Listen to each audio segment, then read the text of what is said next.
विषय इतक्या वर्षानंतर सुद्धा 50 वर्ष होत आली तरीही गिरणी कामगारांचं जे आंदोलन सुरू झालं होतं, संप आणि आंदोलन, ते आजही संपलेलं नाही.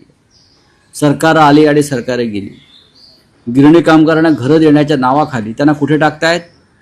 वांगणी. वांगणी कुठे आहे माहिती आहे ते विचारा आमच्या मुख्यमंत्र्यांना आणि उपमुख्यमंत्र्यांना.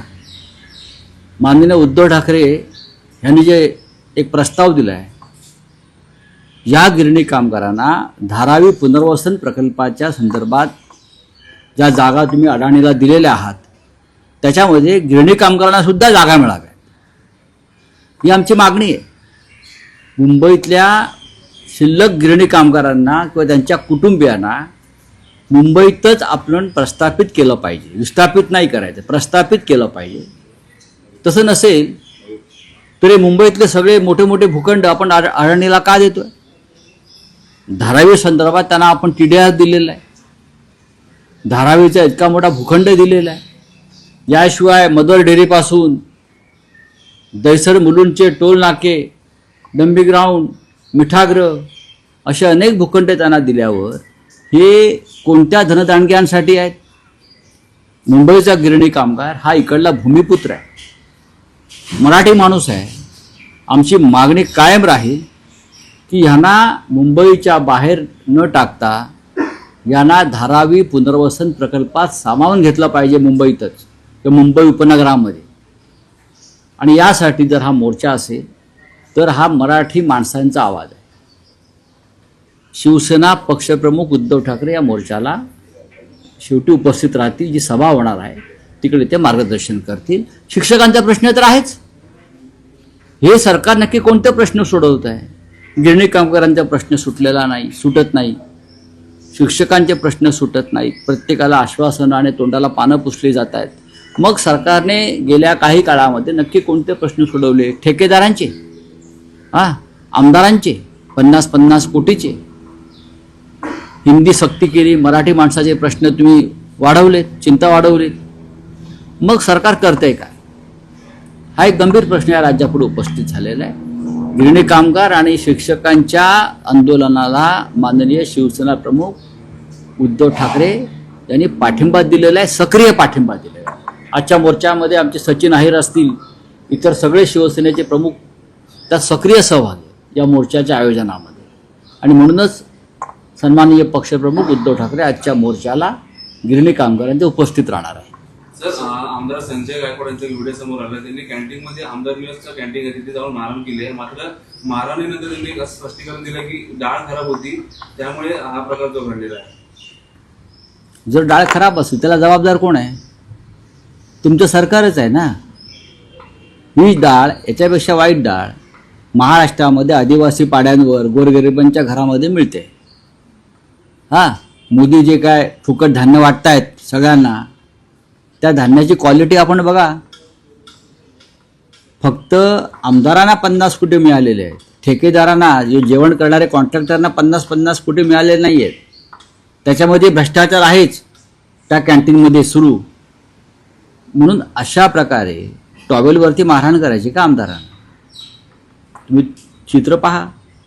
मी आज CMना माझ्या ट्विटरच्या माध्यमातून कळवलं आहे की ही आपल्या राज्यामध्ये कायदा आणि सुव्यवस्था आहे. आमदारांना कोणालाही मारहाण करायची आणि मग आपली बाजू मांडायची की मला डाळ मिळाली नाही, मला भात मिळाला नाही. मला असं वाटत नाही. तक्रार करण्याचे काही सनदशीर मार्ग आहेत. तुम्ही त्याला मारहाण करण्याआधी सुद्धा विधानसभेत येऊन हा प्रश्न मांडू शकता. तुम्ही मुख्यमंत्र्यांना किंवा संबंधित खात्याच्या मंत्र्यांना पत्र लिहून तक्रार करू शकता. पण तुम्ही त्या गरीब माणसाला, कर्मचाऱ्याला मारहाण केली, त्याचा काय दोष आहे? त्याचा दोष काय? त्या कर्मचाऱ्याचा दोष काय आहे? हे सरकार आणि या सरकारचे आमदार या राज्यातले जे दुर्बल आहेत, जे गरीब आहेत, जे तुमच्यावरती अरेला कार्य करू शकत नाही, तुम्ही त्यांनाच मारताय. कोण घेणार आहे? बघा, आता त्यांचा विषय अंगलट आलाय. त्याच्यामुळे ते कर्मचारी अमुक तमुक त्यांच्यावर दोष टाकतील. पण मुख्यमंत्र्यांनी जर हा व्हिडिओ पाहिला असेल, ज्या पद्धतीनं निर्घृणपणे त्या कर्मचाऱ्याला मारहाण झालेली आहे, आणि सभागृहाबाहेर झाल्या, सभागृहात नाही. आणि त्या कर्मचाऱ्याला सभागृहात येऊन त्याची बाजू मांडण्याचा अधिकार नाही. तो मुका माणूस आहे, लक्षात घ्या. त्याला बोलण्याचा अधिकार नाही. तो गरीब आहे आणि तुम्ही गरीबाला अशा प्रकारे लाथाबुक्क्याने तुमचे आमदार सरकारचे मारतायत, सर्वत्र मारतायत. ह्याच्यावरती कारवाई व्हायला पाहिजे ना. सर, राहुल गांधी आज बिहार इलेक्शन अभियान में बिहार में जा रहे हैं. भारत बिहार बंद आंदोलन में कि वोटर लिस्ट में जो गड़बड़ी हुई उसको लेकर सुनवाई नहीं हो रही. डेफिनेटली वोटर लिस्ट की गड़बड़ी के बारे में राहुल गांधी बार बार आवाज उठा रहे हैं. बिहार में जो चल रहा है, वोटर लिस्ट में नाम आने के लिए जिस प्रकार के बहुत ही खतरनाक नियम डाल दिए हैं चुनाव आयोग ने, उसका मतलब क्या है? और राष्ट्रीय स्वयंसेवक संघ के 1 लाख से ज़्यादा स्वयंसेवक वहाँ जाकर वोटर लिस्ट में नाम बढ़ाने के लिए काम करने वाले हैं. उसका मतलब क्या है? आप बिहार में भी महाराष्ट्र की तरह चुनाव हाईजैक करना चाहते हैं, वोटर लिस्ट में गड़बड़ी करना चाहते हैं, और जो असली वोटर्स है उसको वोटिंग से दूर रखना चाहते हैं, और वोटर लिस्ट में बाहर के राज्यों के लोग डालकर आप ये चुनाव लड़ना चाहते हैं. तो महाराष्ट्र में इसी तरीके से देखा गया था उस टाइम पे सर. यही हो गया ना. 60 लाख नए वोटर्स अचानक 5 बजे के बाद कहाँ से आए? उसका जवाब चुनाव आयोग अब तक नहीं दे सकता है. राहुल गांधी ने ये सवाल पूछा है, हमने सवाल पूछा है. ना सुनवाई चुनाव आयोग करता है, ना सुप्रीम कोर्ट कर रहा है. उसका मतलब क्या है? चलिए, तो उद्धव ठाकरे आज आजाद मैदान जा रहे हैं, क्या? देखिए, मिल वर्कर्स का एक आंदोलन चल रहा है जिसे हम गिरनी कामगार कहते हैं. और ये आंदोलन इसलिए है कि उनका संघर्ष लगभग 50 साल से चल रहा है. 50 साल से उनके घर चले गए, उनकी नौकरी चली गई, उनका रोजगार चला गया. लेकिन ये जो श्रमिक वर्ग है वो आज भी संघर्ष कर रहा है.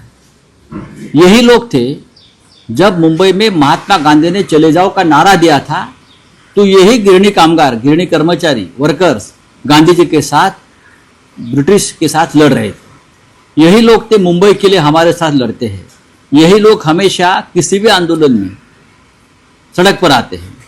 लेकिन आज वो लोग सड़क पर है, उनकी आवाज़ कोई सुनता नहीं है, उनके घरदार नहीं है, और उनको सरकार मुंबई से बाहर एक कोने में डाल रही है, किसी गांव में. ये मुंबई तो उनकी है भाई, गिरनी कामगारों की. उनको घर मुंबई में मिलना चाहिए. ये हमारी मांग उद्धव ठाकरे जी की है. ये धारावी का जो विकास का बात करते हैं ना, आधी मुंबई अपने अडाने को दी है, तो क्या आप 15,000 जो हमारे मिल वर्कर है उनको घर नहीं दे सकते? उसमें दे दो ना. ये हमारी मांग रहेगी, हम आंदोलन करेंगे उसके लिए. सर, ट्रम्प ने 200% ज्यादा टैरिफ लगाने का डेट का धमकी दिया है. फार्मास्यूटिकल कंपनी उनको बहुत बड़ा टेरर हो चुका है इस चीज को लेकर. किस तरीके से देखते हो सर? मैं नहीं देखता हूँ. मोदी